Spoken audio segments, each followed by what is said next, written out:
dia mbola falatrany miaraka amintsika ao anatin'izao fotoana foy izay ndraisantsika fampahirezana amin'ny alalan'ny tenin'Andriamanitra izao, indrindra raha vao avy nandalo pentecoste isika. Dia hivavaka isika. Jehovah-Andriamanitra iray eo, sokafindray ny masom-panahinay amin'ny alalan'ny fanahinao masina, mba tonga anay hamantatra ny fanahy aty anatinay aty, izay azo zahany toetra tsara araka ny teninao. Misaotranao mandrakariva izay satria amin'izao andro faran'izao dia tsy manino ianao maneraka ny mpanomponao, mamerina ny olona ho amin'ny laoniny mba mifantarina ny teninao. Dia matoky sy mino fa ny fotoana foy izay rahana eto dia hitondra fanantenana sy fifaliana ho an'ny olonao ao anatin'ny fahalalana ny marina. Dia mitenena indray Jehovah fa meno ny mpanomponao ny anaranao Jesosy. Amen. Faly miarabantsika amin'ny anaran'i Jesosy manonona ny fahasoavana sy ny fiadanan'ny Tompo ho amintsika mandrakariva. Nandalo pentecoste isika, izay ilay andro firavoravoana faharoa araka ny baiko izay nomeny Jehovah tamin'ny zanak'Israely, kanefa lovatsika kristianina amin'izao vanim-potoana izao. Talohan'izay dia nandalo pasika isika, ary atsika izay manaraka ny fampahirezana dia nahita eo amin'ny sehatra ara-panahy dia nisy pasika anankiroa. Dia ilay pasika araka ny ambaran'ny teny soratra masina hoe tandremana ny 14 ny volana Nisana. Kanefa rehefa nijerevantsika ilay pasika izay tandremana dia misy pasika anankiroa, dia misy ilay manaraka tsara izay voalazan'ny soratra masina nitandrina ny pasika amin'ny 14 ny volana Nisana, ary misy koa ilay fifanarahan'ny kristianina. Ary misy antony moa izay rehetrarehetra izay tsy mbola velarintsika, izay nataony amin'ny andro izay heverina fa mampety azy, fa tsy arovana moa ilay izy. Izay angamba no mahatonga ny olona tsy dia mifantoka loatra amin'ilay daty omen'Andriamanitra.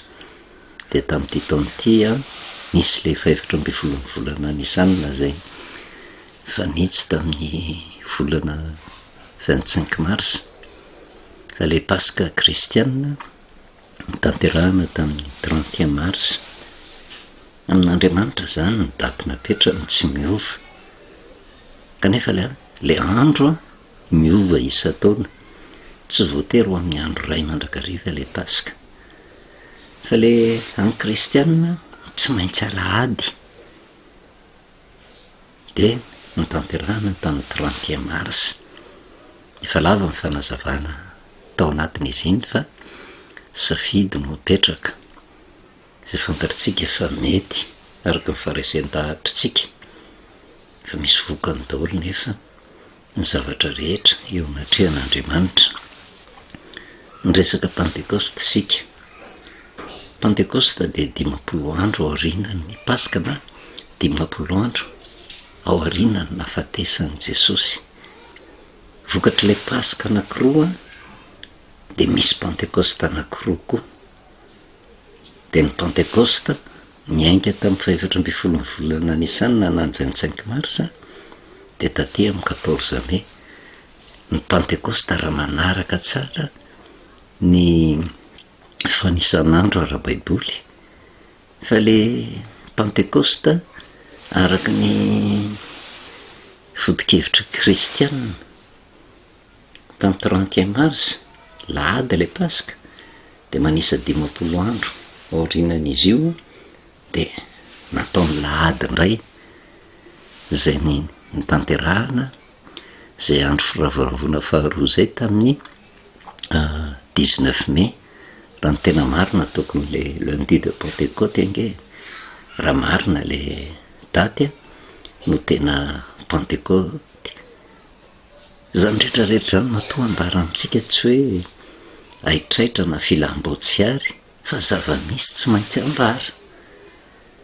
Ary tsy misy antery akory hoe ny anizany diso ny anizany marina fa ny afatra fotsiny de hoe aleo miverinao anatin'ny soratra masina kanefa manana safidy sika arak'izay maharesy lahatra atsika manoloana n'izany toe-javatra zany ary amin'Andriamanitra nefa izy tsy maintsy manambara marina mandrakariva fa tsy manery ny olona izy fa misy vokany ozy tsika any amparany any zany rehetrarehetra zany.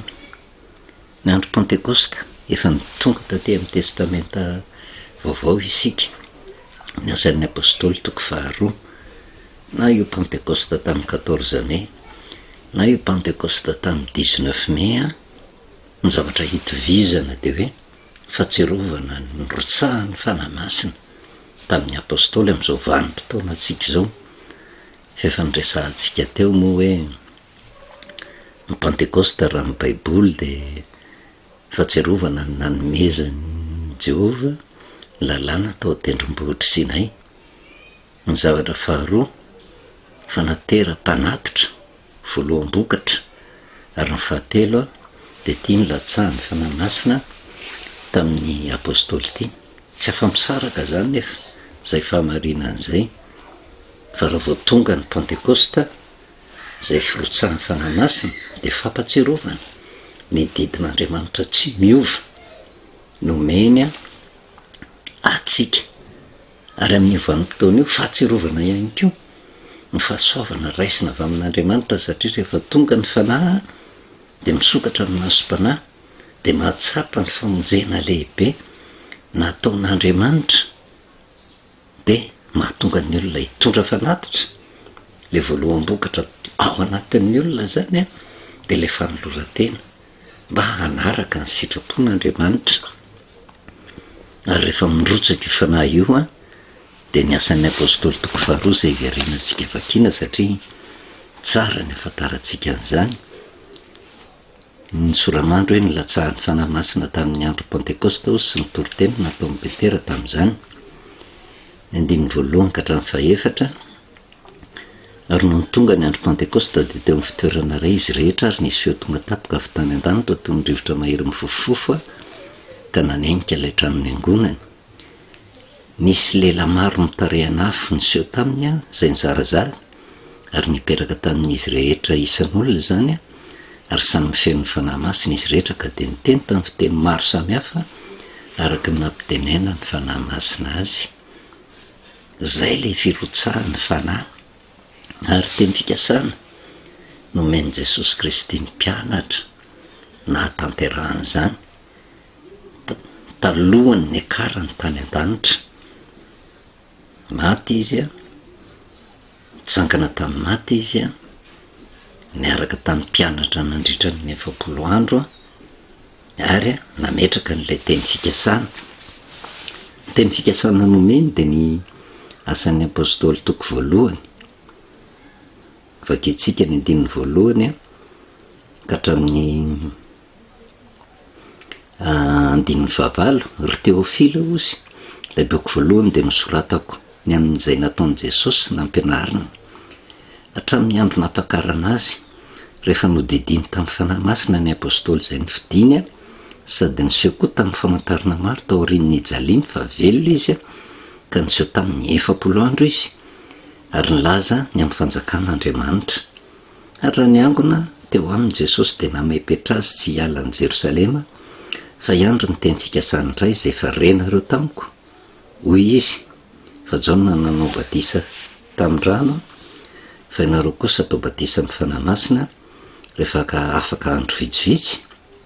Zay tafangona teo de nanontany azy hoe tompoko amin'izao va no ampidinao ny fanjakana ho amin'ny Israely fa ho izy taminy tsy anareo nahalala ny andro na ny fotoana zay efa nitendren'ny ray amin'ny fahefany any fa azo hery ianareo amin'ny ilatsahan'ny fanahy masina aminareo ary ho vavolombeloko any Jerosalema sy eran'ny Jodia sy Samaria ary hatramin'ny farany tany. Na de efa nitsangana ary Jesosy mbola tsy natsapa ny mpianatra ny herin'ny fanahy tao anatiny satria tsy fantany zany fa namepetra azy aza mbola miala aloha ao Jerosalema fa rehefa afaka andro vitsivitsy de ho tanteraka le teny fikasana azo hery ianareo. De taty amin'ny asan'ny apôstôly 2 eo le andro 50 tao aoriana ny nafatesan'i Jesosy fa tsy tao aoriana ny tsanganany dia nirotsaka tokoa le fanahy. Rehefa nirotsaka le fanahy dia nahazo hery ny mpianatra ary niteny tamin'ny fiteny maro samihafa dia lasa nitory-teny satria nanomboka nisokatra ny sainy. Tsy taty amin'ny asan'ny apôstôly sika no nanomezana ny teny fikasana fa talohany nafatesan'i Jesosy lanam-pionina ny fony mpianatra izy any amin'ny Jaonina 9:12 tanan'le teny fikasana dia efa tonga ary ny 7 ka hatramin'ny 5:12 iverenantsika vakiana satria manaitra n'ity fanahy masina ity dia misy famantarana manaraka ny olona mandray ny fanahy masina. Ny zavatra mahadiso hevitra ny olona nefa maika be amin'ilay famantarana dia ilay famantarana no entiny mamaritra fa mandray ny fanahy masina izy. Tsy izay mihitsy ny soratra masina, tsy hoe miezaka mba isehoany ilay famantarana azahoako manam-porofo fa manana ny fanahy masin'Andriamanitra, fa ny tokony ho izy dia zao mirotsaka ny fanahy. Dia io fanahy io ny tompon'ny fanomezam-pahasoavana amin'ny olona tsirairay avy dia manome ny famantarana. Ary io no mahadiso hevitra ny olona satria nisy fanahy roa izay miasa, dia ny fanahin'Andriamanitra sy ny fanahin'ny demonia. Manana ny fanahin'Andriamanitra ianao dia misy famantarana manaraka izany. Raha manana ny fanahin'ny demonia ianao misy famantarana koa manaraka an'izany. Kanefa ilay olona tsy miorina amin'ilay fanahy fa miorina amin'ilay famantarana dia mora fitahan'ny devoly. Dia izay no mahatonga antsika somary manadiady kely amin'ity fanahy ny rahan'i Jesosy Kristy ity. Aty amin'ny Jaonina 9:12 misy zavatra manaitra. Ny 7 ka hatramin'ny 5:12 iverenantsika vakiana hoe izao milaza ny marina aminareo, mahatsara anareo ny fialako fa raha tsy ala dia tsy ho avy aty aminareo ny mpananatra ozy fa raha andeha dia irahako aty aminareo izy. Satria mbola variana ny jery an'i Jesosy izay hitan'ny maso ny mpianatra dia nikatona ny sainy tsy natakatra ny zava-panahy. Fa raha ny tena marina ange ny fanahin'Andriamanitra miasa mandrakariva fa tsy tsapan'ny olona ny heriny dia tahaka nyreto mpianatra reto na niaraka tamin'i Jesosy ary dia zao tsy tsapany mihitsy ny herin'ny fanahy. Dia izay no nahatonga an'i Jesosy hoe tena mila miala misaraka ny mpianatra izy, fa raha tsy izany dia zao tsy ho avy ny mpananatra ny dikan'ny tenin'i Jesosy, tsy hisokatra mihitsy ny sainareo ahafantatra ny momba ahy. Satria ny fijery an'i Jesosy dia olombelona nofo sy rà, fa Andriamanitra dia fanana zavaintsika teto tsy hita maso tsy azo tsapahitanana, ka tsy le nofo izay hita maso no Andriamanitra ivavahana, fa le fanahy izay mitoetra tao anatin'ny nofo izay tsy hita maso tsy mbola tsapan'ny mpianatra izany tamin'izany vanim-potoana izany. Ary mandraka ankehitriny dia mbola be dia be ny kristianina mentehatra amin'ny zavatra hita maso sy azo tsapahitanana fa tsy mahatakatra n'Andriamanitra fanahy an'io Andriamanitra io. Ary izay no nahatonga an'i Jesosy ny teny hoe tsy maintsy miala aho sy fa mahatsara anareo ny fialako, fa raha mbola miaraka aminareo aho dia ifikitra amin'izay hita maso sy azo tsapahitanana, ifikitra amin'ity tontolo ho leviny tiny. Fa rehefa miala izy manomboka misokatra ny sainy satria misy asa ny fanahy io. Ny 9 raha tonga izy dia ampiaiko izao tontolo izao ny fahotana ozy sy ny fahamarinana ary ny fitsarana miorina ao anatin'izay zavatra anankitelo izay. Ny asan'ny fanahy ao anatin'ny olona tsy tokony hiazakazaka ny amin'ilay famantarana aloha, fa rehefa mirotsaka ny olona anankiray ny fanahy dia ny voalohany ataony dia mampiaiky ny olona ny fahotana. Eo vao misokatra ny sainy hoe ka diso ah, izay ny asan'ny fanahy. Tsy azo ireriavana zany hoe anka manana ny fanahy masin'Andriamanitra dia za masina, za tsy manota, za tahaka an'izao.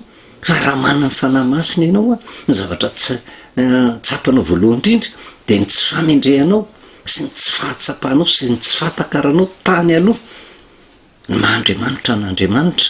Ary raha vao mahatsapa ny fahotana dia mitarika ny olona ho amin'ny fanetretena sy ny fibebahana, fahamarinana ary ny fitsarana, ny fahotana satria tsy meno ahy izy. Izay le asan'ny fanahy tsy mino an'iza tsy mino an' Jesosy.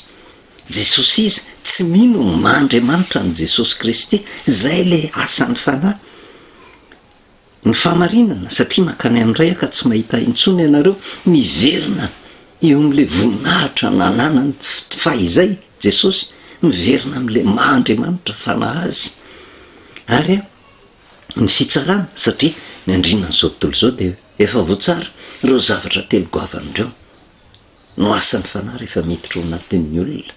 Tsapany fa diso izy, tsy natakatra ma izy an' Jesosy. Ary eo vao manomboka misokatra ny masom-panahiny, ay niverina any amin'ny voninahiny, naka an'le toeran'le andriamanitra fanahy Jesosy. Ary tsy vita an'izay fotsiny fa mampatsiaro le zavatra hita maso sy azo tsapain-tanana. Zay no mahatonga ny tenin' Jesosy hoe ny andrinana zao tontolo zao de efa voatsara satria ny asan'ny devoly ange de mampifikitra ny olona am'izay zavatra hita maso mitady fiadanany ety am'ty tontolo levony ity. Kanefa efa voatsara efa voaheloka ny dikan'izay de manjary misaintsaina ny fiainana mandrakizay am'izay le olona. Ny 122 mbola manana zavatra maro lazaina aminareo ozy nefa tsy zakanareo ankehitriny fa raha tonga ny fanahy famarinana izy mitaridalana anareo ho an'ny marina rehetra fa tsy teno azy izy fa zay oreny de ho lazainy avokoa. Ary ny zavatra ho avy aza de ambarany aminareo, izy ankalaza fandray amin'ny ahy izy ka hanambara izany aminareo zay rehetra nanandray de avokoa izy ko izany no nylazako fa mandray avy amin'ny ahy izy ka hanambara izany aminareo.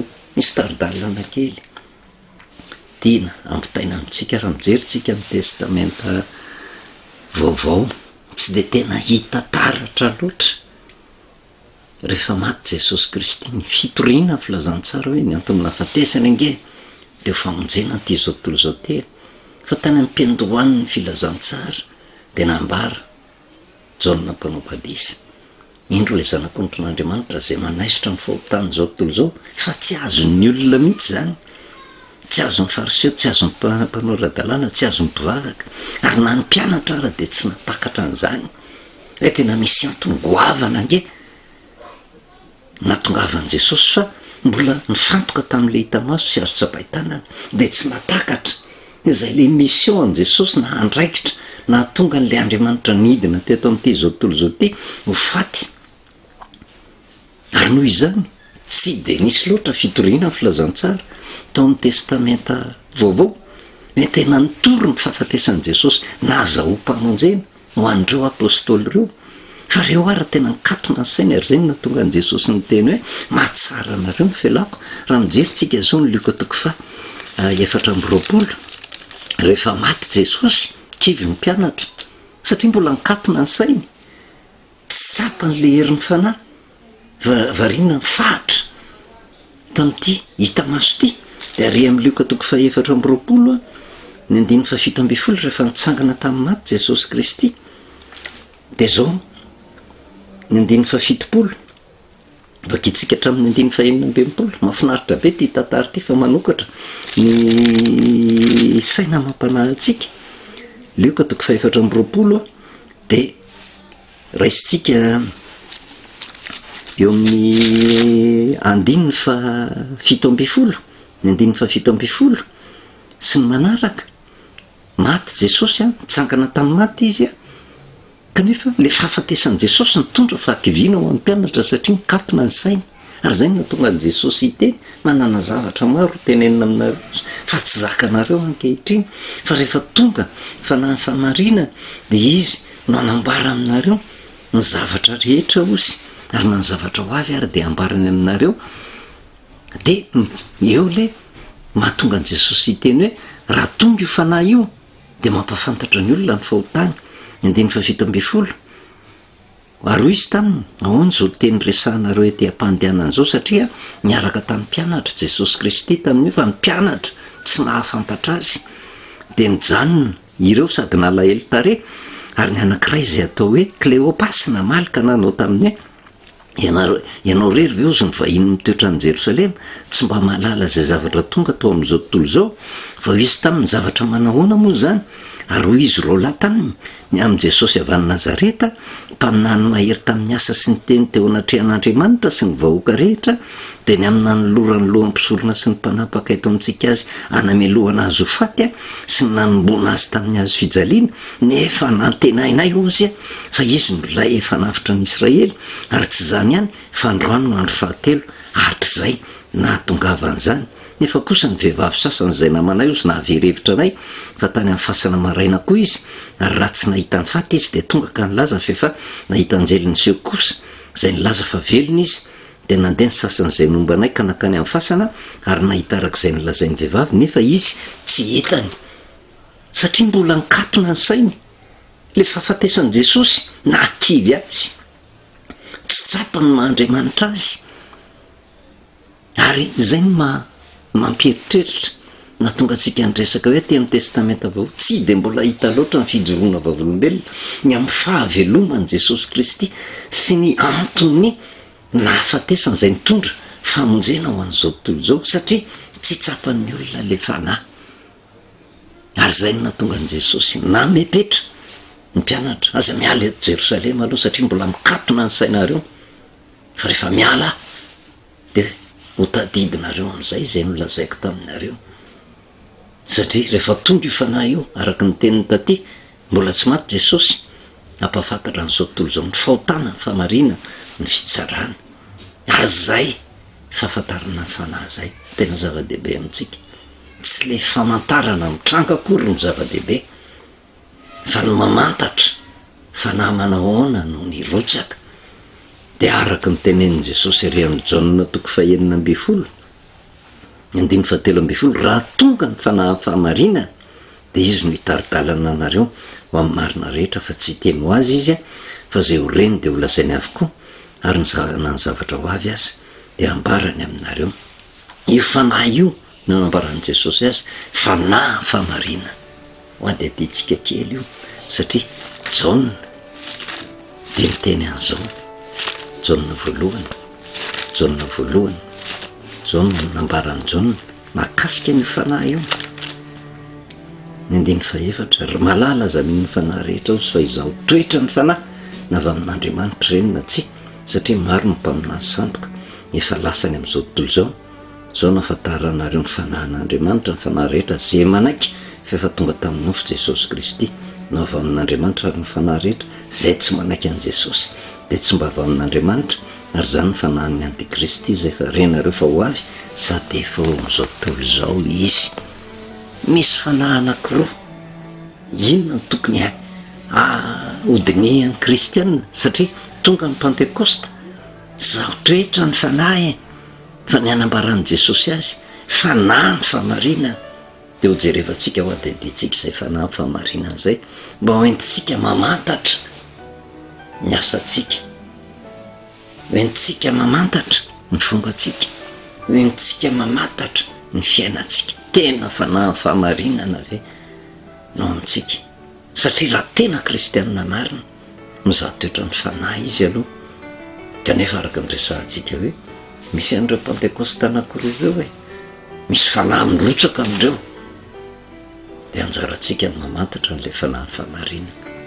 Voninahitra n'Andriamanitra rirany vavakisika, sotranao Jehovandriamanitra ray ny amin'ny teninao zay tonga mampiseho aminay ny marina tsy azo lavina de fisian'ilay Pentekosta anankiroa.